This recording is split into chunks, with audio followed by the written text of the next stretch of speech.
Today, I'm going to explain a South Korean science fiction action film called Jung-E. Spoilers ahead. Watch out and take care. The movie is set in the near post-apocalyptic future, where the sea levels have risen due to rapid climate change. This has made the Earth mostly uninhabitable, so a group of scientists ventured into space to find a solution. After years of research, they built 80 large shelters on the Earth's and Moon's orbital planes. Then, for the next few decades, 90% of the human population slowly relocated there. As for the remaining 10%, they were against the plan and thus decided to remain on Earth. For the first few years, everyone lived peacefully. But then, the citizens of some shelters formed a radical group known as the Adrian Republic. They began attacking the other shelter inhabitants. The Adrian Republic wanted to absorb all the power for themselves and eliminate anyone who came in their way. Fortunately, the remaining humans formed an allied force, resulting in decades of brutal warfare. In the first scene, we are introduced to Captain Yun Jung-E, a brave mercenary of the allied forces. She has led her team to countless successful missions against the Adrian Republic, and is still going strong.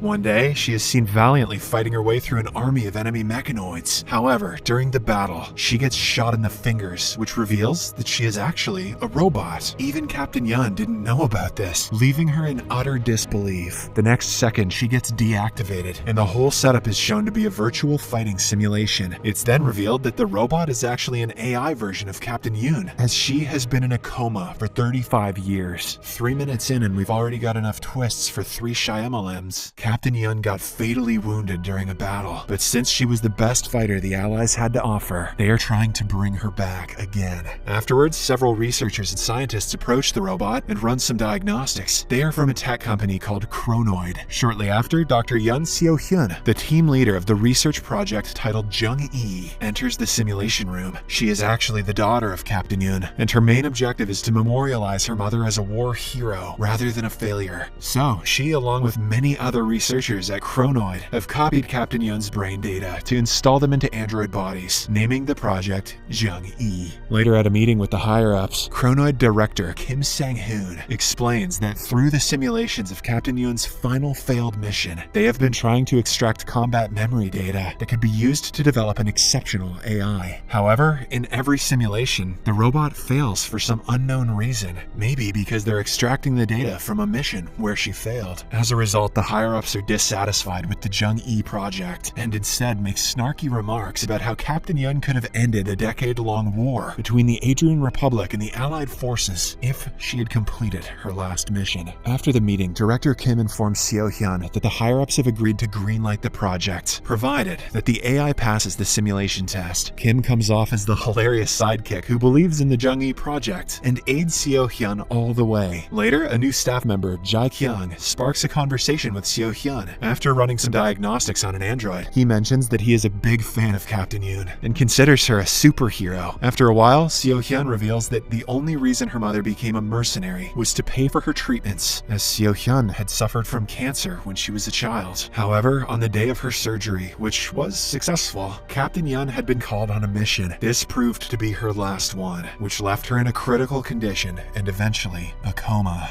In the present, Seo-hyun finishes work and goes to take her ethics test. This is a requirement for all Chronoid employees, which helps to differentiate robots from humans. On the way, she remembers the last time she had seen her mother. The two had hugged and rubbed each other's cheeks right before Seo-hyun's surgery. Afterwards, she goes to her doctor for a normal body checkup. When the x-ray scans are out, unfortunately, it is revealed that Seo-hyun's childhood cancer has returned, and now she only has 3 months left to live. The doctor informs her that her best course of action will be to copy and transfer her brain data to a prosthetic body. He then proceeds to explain the different categories of the bodies, starting with an expensive Type A prosthetic body, which will grant her equal human rights by the government. He also explains that if she chooses to opt for the less expensive Type B, the government will be allowed to access her brain's data, and that some fundamental human rights like marriage, freedom of movement, and adoption will be prohibited. The last option being Type C, which the government will provide for free. However, However, certain companies will be permitted to exploit her brain data and can make clones out of it. In other words, Type C is basically signing up for TikTok. After their session, Seo-hyun asks to see her mother, and it turns out that the doctor is also an android. The scene then cuts to a flashback from when Seo-hyun is young. She recalls learning that her mother did survive the mission, but is now in critical condition. The Chronoid team visits Seo-hyun and her grandmother, where they manage to convince to pay for Seo-hyun's schooling and living expenses in exchange for turning Captain Yeon's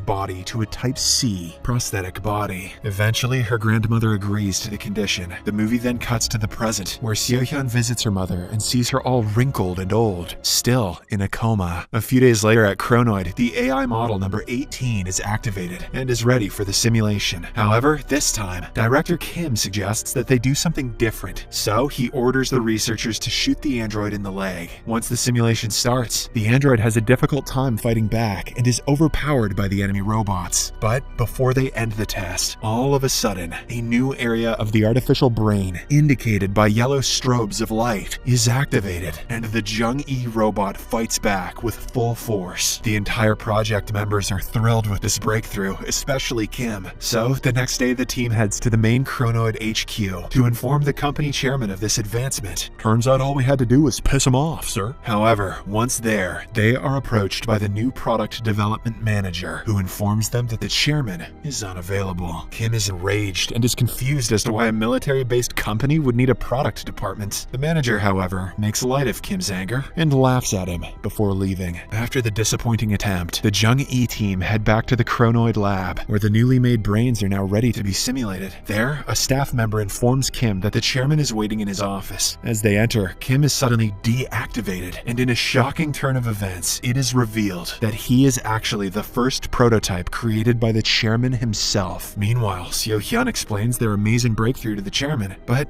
he isn't impressed. He instead announces that a peace treaty between the Adrian Republic and the Allied forces is underway, and that the civil war is now going to end. Since the combat AIs will not be needed anymore, the manager orders Seo-hyun to halt the Jung-E project. The hard work will not go in vain, however, as the AI's collected data will be used in household work. The chairman also reveals that he will destroy Kim once everything is wrapped up. This breaks Seo-hyun's heart, as she has dedicated almost all her life to bringing her mother back. In the next scene, the group continues with the Jung-E project to give it a proper conclusion. However, during the simulations, Director Kim is angry and upset that the AI keeps on failing at the same time and location. He demands an arm to be cut off to activate the yellow part of the brain, but to no avail. Since shooting the AI in the leg previously helped activate it, Kim heads inside the laboratory and opens fire into the AI, making her scream in pain. The sight horrifies Seo-hyun, and when she cannot stand it any longer, she takes control over the AI and shuts it down. When she refuses to turn it back on, an enraged Kim points a gun to her head. This results in a heated confrontation between the two, but fortunately, they are interrupted by a staff member who informs Kim that the chairman is waiting for him. After the scary encounter, Seo-hyun finds out that one of the Jung-E AIs has been mysteriously taken by the new employee, Jae-kyung. Wasting no time, she visits his room, only to discover that the AI is fully stripped. Horrified, Seo-hyun covers her mom's body and immediately pins Jae-kyung against the wall. Gasping for air, he explains that he got orders straight from the headquarters to test out the sexual capabilities of the Jung-E models, as they can make tons of money if marketed. This enrages Seo-hyun even more. How could you be so depraved? These aren't for sex, they're for killing people. And she tries to choke Jae-kyung, but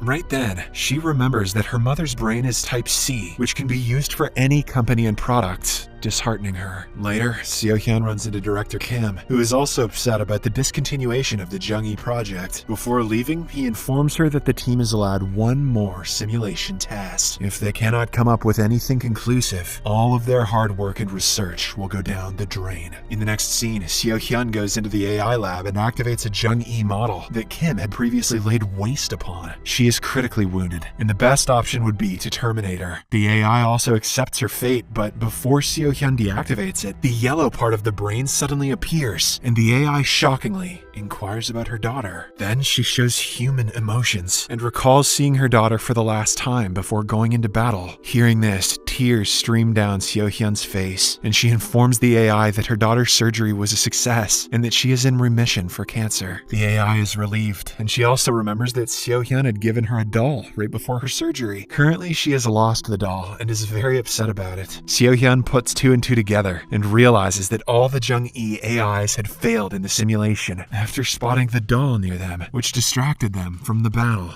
Later, Seo-hyun deactivates the robot and begins to cry profusely after talking to her mother in an emotional manner, which means that its brain cloning is almost perfect. So, the next day, before the simulation, Seo-hyun hooks the Jung-E AI up by herself. After everyone leaves the room, she finds out that the yellow part of the AI's brain is actually the memory of her daughter. This was the only reason she was failing the challenges in the simulation. Now that Seo-hyun knows about the cause, she deletes it permanently. Shortly after, the test begins, and everyone is upset as it is their last one. As expected, the AI gets shot at the same time and falls to the ground, failing the simulation test once again. After the test ends, Jae-kyung notices that this specific AI test result is quite odd, but Kim ignores him and leaves the room unhappy, followed by Seo-hyun. However, shortly after, Kim smells that something fishy is going on, and so he returns back into the lab to double-check the simulation. To his shock, it's revealed that the Jung-E model didn't get shot, but rather faked it and pretended to deactivate. Kim immediately locks the place down and initiates an emergency lockdown. Meanwhile, the guards who are escorting the Jung-E AI back to her chamber are confused by the alarm. Taking advantage of the distraction, she disarms them and runs away. When Kim gets to know of this, he activates all the combat AI prototypes to find and terminate Jung-E. Elsewhere, Seo-hyun deletes all of her mother's brain data so that it can never be cloned again. In the next scene, Jung-E enters a room full of her clones, taking her by surprise. The bad guys also arrive and try to take her down, but the legendary Captain Yun's AI is simply too much for them to handle. However, when the combat AIs keep on coming in numbers, Seo-hyun rushes to the room to help her mom. At an opportune moment, she transfers her brain into one of the newer combat AI's models, deceiving everyone. The mother-daughter then flee in a futuristic sky rail train, but Kim is not going to let them get away so easily. He follows them there and even shoots Seo-hyun in the shoulder. Furious, Jung-E fights Kim and shoots him in the eye, making him realize that he is also, in fact, an AI. The two then start tussling with all their might, and to make matters worse, the AI police also show up and open fire. At this point, it appears as if all hope is lost, but when Jung-E notices her injured daughter trembling on the floor, she gains renewed motivation. She turns into a cold-hearted killer and takes on the bad guys one by one. Eventually, Kim is thrown from the train, and all the other robots are also defeated. Afterwards, Jung-E begins to help Seo-hyun, but the latter begs her to leave as she hears the police sirens in the distance. Seo-hyun tearfully claims that the AI is free now and tells her to run away and live her life the way she wants. Jung-E reluctantly agrees, and she gives her daughter a final hug. The two also